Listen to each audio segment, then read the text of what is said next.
Welcome to another edition of Northern Heat. And this week we have a special guest with us, Katherine Lanteigne. How are you, Katherine? I am good. Thanks for having me. Yeah. So, Katherine, you've just taken on a new job. Since we've had you on interviews before, and there's always been different stuff, but you've just kind of taken off into another direction. And at the same time, there's two things involved here. So one of them, you're the director of the DBRC, so the Downtown Bathurst Revitalization Corporation. Is the corporation correct? That's the right word, right? Okay. And you're also with your husband, you've got a few businesses going on in downtown. So this ties in. You've just taken on this new job. This is your week one, I believe, that you're on the job. But tell us a little bit about what the DBRC is. And at the same time, what are some of your plans? Okay. So DBRC is basically downtown Bathurst. So each city in New Brunswick have their own corporation, which is the downtown core, and it's managed by merchants from the downtown. So it's a nonprofit organization that regroups all the merchants, and they form a board of directors, and together they come up with all kinds of activities, and there is an employee. So it's managed by volunteers, and they pitch in ideas to make the downtown happening. So to revitalize the downtown. That's exactly it. Yeah. So people may have seen in the past the Show and Shine, which is the car exposition. There's always activities. There is all kinds of activities that are happening, and that is all organized through the downtown Bathurst. Okay. So the block parties that are going on, is that through the downtown? Or is that through you guys and the bootlegger?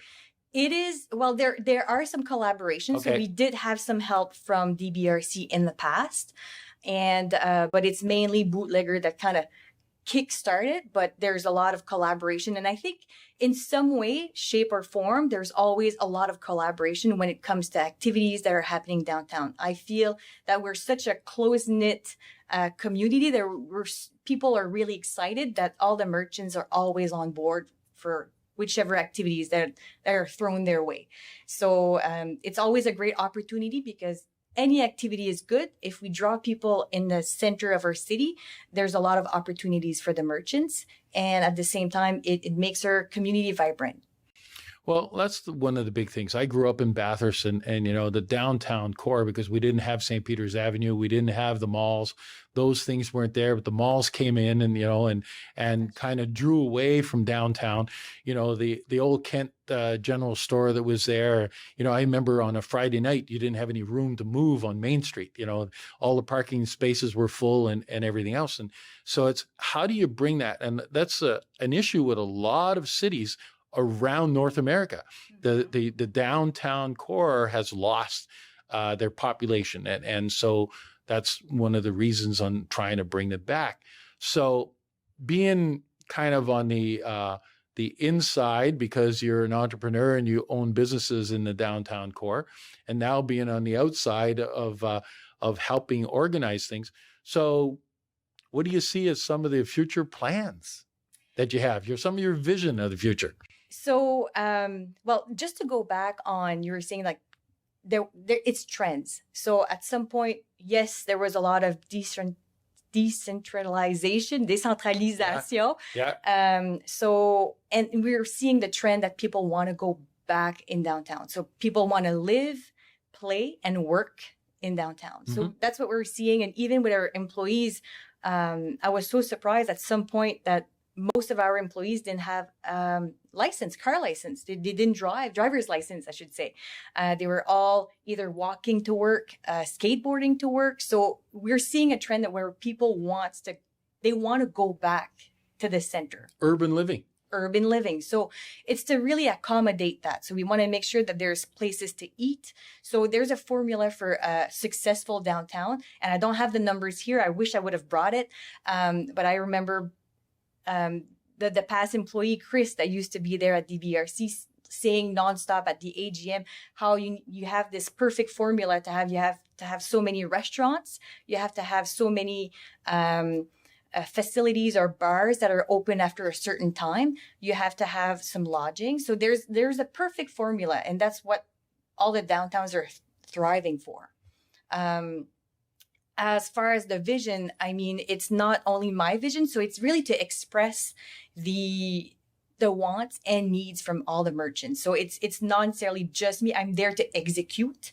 But for sure, I have lots of ideas. I'm not going to say it here because I'm like 1 week in. So I really I have to bounce the ideas first with the board.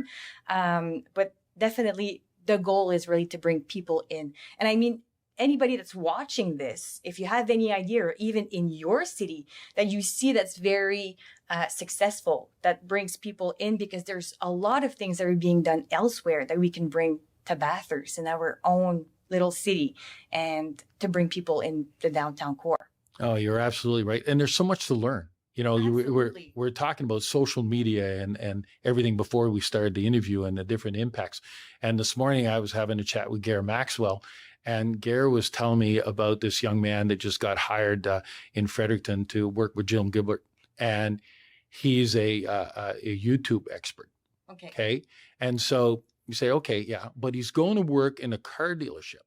And he moved from Ontario to New Brunswick to work with Jim Gilbert. And the place he was at before, they had 60,000 followers for a car dealership. Oh my God, that's crazy. So just think about that. If you've got that many people following and you're doing different things. So he has some kind of a recipe, right, of using it. So what can we learn from people? So, you know, I'm going to try to get in touch with him when I'm down in Fredericton in a couple of weeks. So if anything I can find out, we'll connect you guys together and see if there's how that can help. Absolutely. I would love it. And like I'm mentioning, I know that your videos are well shared and people are looking at it from different communities, different cities. So, I mean, sky's the limit. There's all kinds of activities. People are pitching all kinds of ideas. So, write in the comments, really, if you have any ideas or things that are working well in your community, because I'll be really researching a lot to see what we can do. There's already great activities that are being done, but I mean, we can always piggyback right on those or expand. Well, and the big thing you just mentioned, comments, we can learn from those. Absolutely. Sharing, liking, those things get it out even further, and it doesn't cost anything to press the share button. And so if we can get everybody to do that, no matter who it is, whether it's the Northern Heat or whether it's you guys in town, all that stuff helps to promote. It helps get things out there. It gets people thinking about it. And if it's not fresh on your mind, you're not going to think about it. True. Yes. So, you know, we've got the tools. They're all there. And it just means that we all have to use them together. And if you're interested in growing the downtown area and getting more people out, help Katherine out here. Absolutely. I'm really open to any kind of ideas. Good. Well, congratulations on your new job. I wish you the best of luck. And if I can help you out in any way, you got my phone number. You know how to reach me. Yes, I do. Thank you so much. So there we are. Another edition of Northern Heat for this week, the place you come to listen to the stories that haven't been discovered yet.